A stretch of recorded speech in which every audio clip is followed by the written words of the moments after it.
આજના વિડીયોમાં આપણે એવા ધમાકેદાર આઈડિયા જોઈશું જે દરેકને ખૂબ જ ઉપયોગી થઈ શકે છે. આઈ એમ શ્યોર આવા આઈડિયા તમે ક્યારેય નહીં જોયા હોય, તો વિડીયોને એન્ડ સુધી જોવા વિનંતી. ચલો શરૂ કરીએ વિડીયો. તો જોઈએ આઈડિયા નંબર 1. તેના માટે મેં અહીં 4 આ રીતની પ્લાસ્ટિકની બોટલ લીધેલી છે. જે પ્લાસ્ટિકના ખાલી શીશા હોય તે લીધેલા છે. સામાન્ય રીતે આપણે તેને ફેંકી દેતા હોઈએ છીએ, પરંતુ આજે આપણે તેનો પણ ઉપયોગ કરીશું. તો પહેલાં તો આમાં જે રેપર આવેલા હોય તેને આપણે પહેલાં કાઢી લઈએ. બધી જ બોટલમાંથી આ રીતે આપણે રેપરને દૂર કરી દેવાના છે. જુઓ, આ રીતે બધી જ બોટલમાંથી જે કાગળ હોય તેને કાઢી નાખીએ. તમે જોઈ શકો છો. ત્યાર પછી મેં એક માર્કર લીધેલી છે અને આ રીતે બોટલમાં માર્ક કરીએ. જુઓ, તમે જોઈ શકો છો એ રીતે આપણે માર્કરથી માર્ક લગાવી લેવાનું છે. આ રીતે કંઈક માર્ક લગાવીશું અને બધી જ બોટલમાં સેમ આ જ પ્રોસેસથી આપણે માર્ક લગાવવાનું છે. જુઓ, આપણે અહીં માપ લઈ લઈએ કે કેટલા પ્રમાણમાં આપણે કટ કરવાનું છે. આ માપ લગાવ્યા પછી આપણે આ શીશાને કટ કરવાના છે. બધી જ બોટલમાં આપણે એક સરખા માપનું જ આ રીતે નિશાન લગાવીશું. તો માર્કરથી માર્ક કર્યા પછી આ રીતે આપણે આ બોટલને કટ કરી લઈએ. આ રીતે તમે કાતરથી કટ કરી શકો અથવા તો ગરમ ચાકુ કરી અને તેનાથી પણ તમે કટ કરી શકો છો. પરંતુ આ જે પ્લાસ્ટિકની બોટલ આવતી હોય ને તે સરળતાથી કાતરથી પણ કટ થઈ જતી હોય છે. એટલા માટે મેં અહીં કાતરનો ઉપયોગ કર્યો છે. આ રીતે આપણે બધી જ બોટલને વારાફરતી કટ કરી લઈએ. અમુક બોટલ જે હોય પ્લાસ્ટિકની તે વધારે મજબૂત હોય તો કાપવામાં થોડી મુશ્કેલી પડે, પરંતુ તે કટ સરળતાથી થઈ પણ જશે. અને અમુક જે આ પાતળી બોટલ હોય તે તો આસાનીથી કટ થઈ જશે. આ રીતે આપણે બધી જ બોટલને કાપી લેવાની છે, જેટલામાં આપણે માર્ક લગાવ્યું હતું એ રીતે. તો અહીં તમે જોઈ શકો છો મેં બધી જ બોટલને આ રીતે કટ કરી લીધેલી છે. હવે આ જે પાર્ટ વધ્યો છે તેને પણ આપણે ફેંકી નહીં દઈએ, તેનો પણ ઉપયોગ આગળ જોઈશું વિડીયોમાં. પહેલાં આપણે આ પાર્ટનો ઉપયોગ જોઈ લઈએ. તો હવે તેને થોડું ફિનિશિંગ લુક આપવા માટે, થોડુંક વધારે સરસ બનાવવા માટે મેં અહીં બ્લેક કલરનો ઉપયોગ કર્યો છે. તમે તમારી પસંદ મુજબ કલર કરી શકો છો અથવા તો એમને એમ પણ રાખી શકો છો, પરંતુ કલર કરીએ ને તો તે ખૂબ જ સરસ લાગે છે. તો પહેલી કોટિંગ આપણે પહેલો જે કલર લગાવીશું ને થોડું આ રીતના કલર લાગશે. તે સુકાયા બાદ ફરીથી આપણે સેકન્ડ લેયર લગાવીશું, એટલે કે સરસ ઘટ કલર થઈ જશે. જુઓ, આ રીતે આપણે વારાફરતી બોટલમાં કલર લગાવતા જઈએ. તમે તમારી પસંદ મુજબનો પણ કલર લગાવી શકો છો અથવા તો એક્સ્ટ્રા લુક કંઈ કરવા માંગતા હોય ને, અથવા સાડીની લેસ પટ્ટી હોય તે લગાવી શકો અથવા તો કાગળ હોય જે એવો કલરિંગ તે લગાડી શકો. તમારી રીતે કંઈ પણ એક્સ્ટ્રા કરી શકો છો, પરંતુ મેં અહીં બ્લેક કલરનો ઉપયોગ કરેલો છે. આ રીતે 2 બોટલમાં બ્લેક કલરનો ઉપયોગ કરી અને બ્લેક કલર લગાડી લીધેલો છે. આ જે હેન્ડલવાળો પાર્ટ છે ને તેમાં કલર લગાવવાની જરૂર નથી. ત્યાર પછી જે આ 2 એકસરખી બોટલ છે તેમાં આપણે અહીં ગુલાબી કલરનો ઉપયોગ કરીશું. આ રીતે આપણે પિંક કલર લગાવી લઈએ. જુઓ, 2 બોટલમાં આપણે બ્લેક કલર લગાવ્યો છે. 2 બોટલ સરખી હતી, 2 બોટલ બીજી ડિઝાઇનની હતી. તો જે સરખી ડિઝાઇનની હતી તેમાં બ્લેક કર્યો છે. ત્યાર પછી જે 2 આ એક સરખી ડિઝાઇનની બોટલ છે તેમાં આપણે ગુલાબી કલર કર્યો છે. આ રીતે આપણે ફિનિશિંગ લુક આપીશું. કલરનું એક લેયર લગાવ્યા પછી ફરીથી બીજી વખત કલર લગાવીશું એટલે સરસ મજાનો ઘાટો કલર થઈ જશે. જો આ રીતે વારાફરતી બંને બોટલમાં કલર લગાવી લઈએ.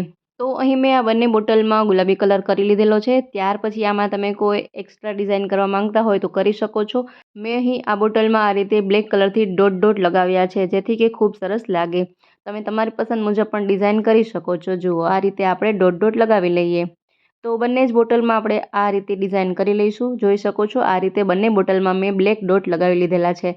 ત્યાર પછી જે આ બ્લેક કલર લગાવીને બોટલ રેડી કરી છે ને, તેમાં મેં આ સાડીની લેસ પટ્ટી લીધેલી છે. મારી પાસે એક સાડી જૂની હતી, તેમાં જે આ રીતની લેસ પટ્ટી હતી તે મેં કાઢી લીધેલી હતી અને તેનો હું અહીં ઉપયોગ કરી રહી છું. અથવા તો આવી તમારા પાસે કોઈ જૂની લેસ પટ્ટી ન હોય ને, તો આ લેસ પટ્ટી માર્કેટમાં ખૂબ જ સરળતાથી અને ખૂબ જ ઓછી કિંમતમાં, ખૂબ જ સસ્તા ભાવમાં મળતી હોય છે. તો તમે તે પણ લઈ શકો છો. આ રીતે 2 બોટલમાં આપણે બ્લેક લેસ પટ્ટી લગાડેલી છે.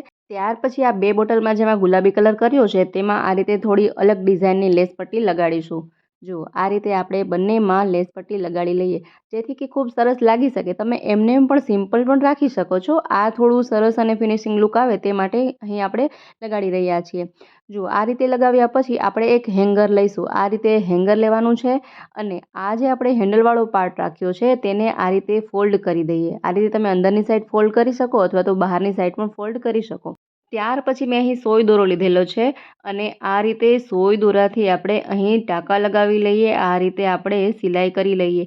થોડું અઘરું કામ છે પણ ઇમ્પોસિબલ નથી, થઈ જશે. જુઓ આ રીતે થોડું સોયને પ્રેસ કરતાં તે સરસ રીતે ટાંકા આમાં લાગી શકશે, સિલાઈ થઈ શકશે. જુઓ આ રીતે આપણે સિલાઈ કરી લેવાની છે બોટલમાં, જેથી કે તે મજબૂત બની જાય અને આમાં આપણે ગમે તેટલો વજન આમાં રાખીએ ને તો પણ તે તૂટે નહીં, નીકળે નહીં તે માટે.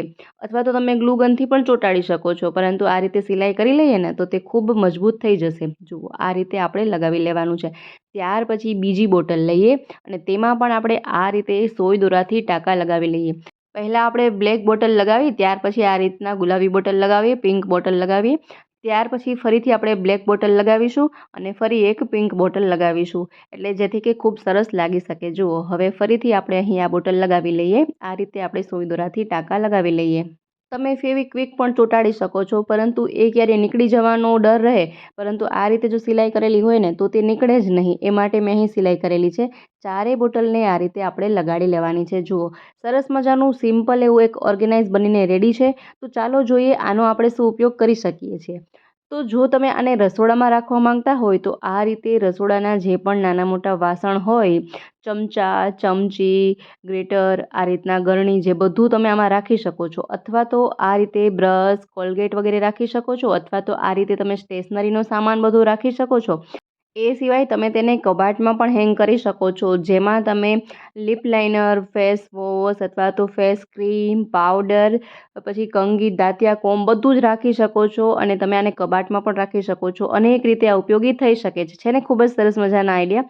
ત્યાર પછી જોઈએ આપણે આ નેક્સ્ટ આઈડિયા. તો આ જે બોટલનો કટ કરેલો પાર્ટ વધ્યો છે તેમાં આ રીતે આપણે કેપના ભાગ પર આ રીતે નિશાન લગાવી લઈએ. ચારેય બોટલમાં આ રીતે માર્કરથી માર્ક લગાવી લઈએ. હવે જેટલું આપણે માર્ક લગાવ્યું છે ને તેટલું આપણે કટ કરી લેવાનું છે. આ રીતે કાતરથી સરળતાથી તે કટ પણ થઈ જશે, અથવા તો ગરમ ચાકુથી પણ તમે કટ કરી શકો. ચારેય બોટલના પાર્ટને આપણે આ રીતે કટ કરી લેવાનું છે. જુઓ આ રીતે વારાફરતી બધી જ બોટલની કેપને આપણે કટ કરી લઈએ. આ બંને બોટલને પણ આ રીતે કટ કરી લઈએ. તો અહીં મેં ચારેય કેપને આ રીતે કટ કરી લીધેલી છે.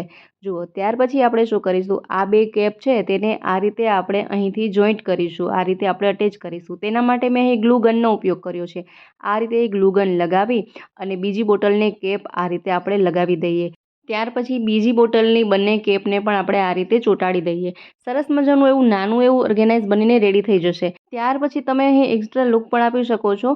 અહીં મેં લેસ પટ્ટીનો ઉપયોગ કર્યો છે. ફરીથી આ રીતે ગ્લુ ગન લગાવી અને આ રીતની જે લેસ પટ્ટી હતી તેને મેં અહીં લગાડી છે, જેથી ખૂબ જ સરસ મજાનું ઓર્ગેનાઇઝ બનીને રેડી થઈ જશે. જુઓ તમે જોઈ શકો છો દેખાવમાં કેટલું સરસ લાગી રહ્યું છે. તો બીજી કેપમાં પણ આપણે આ રીતે જ તે જ લેસ પટ્ટી આપણે લગાડી લઈશું. જુઓ તમે અહીં બીજી કોઈ પણ વસ્તુનો ઉપયોગ કરી શકો છો જે તમારી પાસે વેસ્ટ પડી હોય. જુઓ અહીં મેં લેસ પટ્ટીનો ઉપયોગ કર્યો છે. કેટલું સરસ લાગી રહ્યું છે ને. હમણાં આપણે તેના ઉપયોગ પણ જોઈશું. પહેલાં જોઈએ કેટલા સરસ મજાના નાના નાના કન્ટેનર લાગી રહ્યા છે. અને બંને સાઈડથી તે ખુલી પણ શકે છે. ક્યારે એવું બને કે એક ઢાંકણ વધારે આપણે ફિટ થઈ ગયું હોય તો બીજું ઢાંકણ તમે ખોલી શકો છો. જુઓ તો ચાલો હવે આપણે તેના ઉપયોગ જોઈએ. તો આ નાના નાના કન્ટેનરમાં તમે આ રીતે સેફ્ટી પિન રાખી શકો છો. એ સિવાય બ્લેક પિન, હેર પિન બધું જ આમાં તમે સાચવીને રાખી શકો છો. ક્યાંય પણ ટ્રાવેલિંગમાં જાઓ ને તો પણ આમાં તમે સેફ્ટી પિનને બધું સાચવીને લઈ જઈ શકો છો અને સંભાળીને રાખી શકો છો. ખૂબ જ સરસ મજાના આઈડિયા છે. અને જે આ બીજી નાની બોટલ બની છે તેમાં આ રીતે તમે રબર સાચવીને રાખી શકો છો. એ સિવાય તમે ક્રાફ્ટિંગનું કરતા હોય તો મોતી એ બધું પણ રાખી શકો છો. જુઓ અહીં મેં બીજું એક બોટલનું આ રીતના ઓર્ગેનાઇઝ બનાવ્યું હતું. તેમાં મેં નાની નાની બિંદી જે હોય તે રાખેલી છે. જુઓ તમે જોઈ શકો છો અહીં મેં ઢાંકણનો ઉપયોગ કર્યો છે. ત્યાર પછી બીજી જે બોટલ હતી તેમાંથી પણ મેં આવું નાનું એવું કન્ટેનર બનાવ્યું હતું. તેમાં મેં સેફ્ટી પિન રાખેલી છે. આ બધા જ આઈડિયાઝ આપણી ચેનલ પર મેં અપલોડ કરેલા છે. એ સિવાય પણ ઘણા બધા આઈડિયા આપણી ચેનલ પર આપેલા છે. તમે ન જોયા હોય તો જરૂરથી તે બધા વિડીયો પણ જોઈ લેશો. આશા રાખું છું આ દરેક આઈડિયા તમને ખૂબ જ પસંદ આવ્યા હશે. વિડીયો પસંદ આવ્યો હોય તો વિડીયોને લાઇક કરો, શેર કરો, તેમજ અમારી ચેનલ પર નવા હોય, પહેલી વાર ચેનલ પર વિઝિટ કરી રહ્યા હોય તો ચેનલને સબસ્ક્રાઈબ જરૂરથી કરજો. ફરી મળીએ નવા વિડીયોમાં નવા જ આઈડિયા સાથે.